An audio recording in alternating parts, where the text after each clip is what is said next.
Budget পড়লেই বুঝতে পারবেন এই বাজেট কৃষকদের, এই বাজেট কৃষক থেকে শুরু করে জওয়ান এবং কিষানদের। এই বাজেটে পরিষ্কার বলা হয়েছে ধানের কথা, পরিষ্কার বলা হয়েছে আলুর কথা।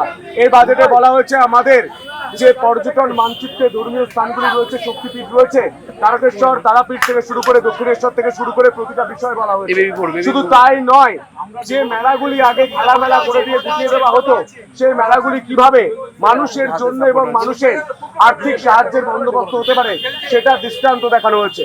শুধু তাই নয়, আশা কর্মীরা এত বছর ধরে পরিশ্রম করে গিয়েছেন, বেগুনি শাড়ি কলকাতায় এসে আন্দোলন করেছে, কিন্তু মমতা বন্দ্যোপাধ্যায় আগের সরকার ঘুরেও তাকায়নি, তাকিয়েছেন শুভেন্দু অধিকারী মহাশয় এবং এই সরকার।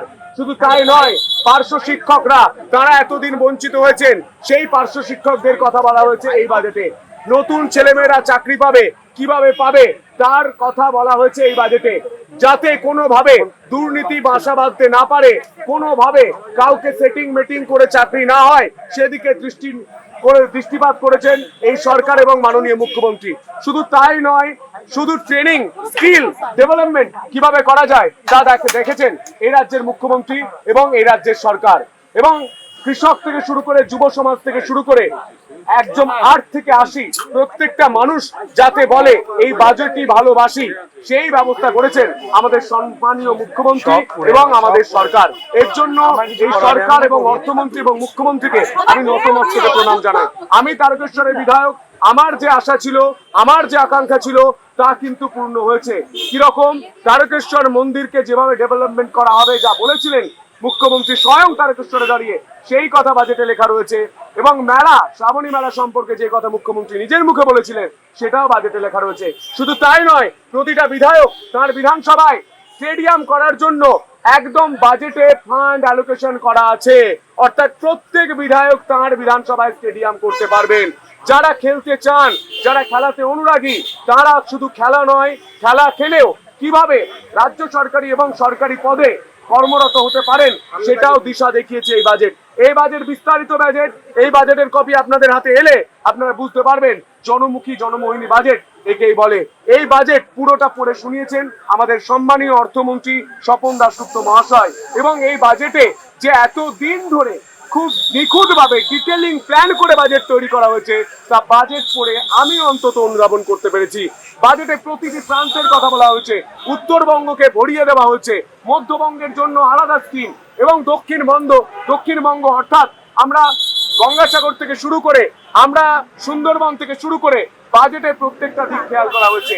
স্বাস্থ্য খাতে বিপুল অর্থ বরাদ্দ করা হয়েছে, বিভিন্ন এইমস থেকে শুরু করে বিভিন্ন হসপিটালের জন্য অর্থ বরাদ্দ করা হয়েছে, আইআইটি থেকে শুরু করে উত্তরবঙ্গে বিপুল পরিমাণ অর্থ বরাদ্দ করা হয়েছে। শুধু তাই নয়, নারী সুরক্ষার ক্ষেত্রেও কিন্তু জিরো টলারেন্স, নারী সুরক্ষাতেও বিশেষ ব্যবস্থা রাখা হয়েছে। এবং যাতে মা দুর্গা স্কোয়াড, দুর্গা বাহিনী তারা কাজ করতে পারে এবং প্রতিটা মহকুমায় একটি করে মহিলাদের আলাদা করে থানা হতে পারে, সেই ব্যবস্থাও কিন্তু মুখ্যমন্ত্রী করেছেন।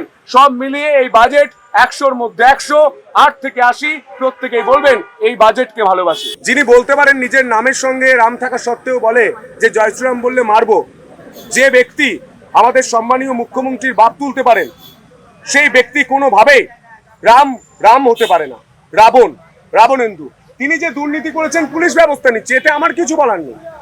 ব্যবস্থা নিচ্ছে পুলিশ দেখছে। এবং জনরোষে জনগণ কি করছে তার দায়িত্ব বা তার উত্তর দেওয়ার ক্ষমতা বা দায়িত্ব আমার নয়। মানুষকে প্রশ্ন করুন, মানুষ বুঝিয়ে দিয়েছে কত ধানে কত চাল। আর আমি কৃষকের ছেলে, আমি জানি হাল ছেড়ো না বন্ধু, হাল আমি ছাড়ি না। উনি যেভাবে গোটা তারকেশ্বর জুড়ে অরাজকতা তৈরি করেছিলেন তার জবাব মানুষ দিচ্ছেন।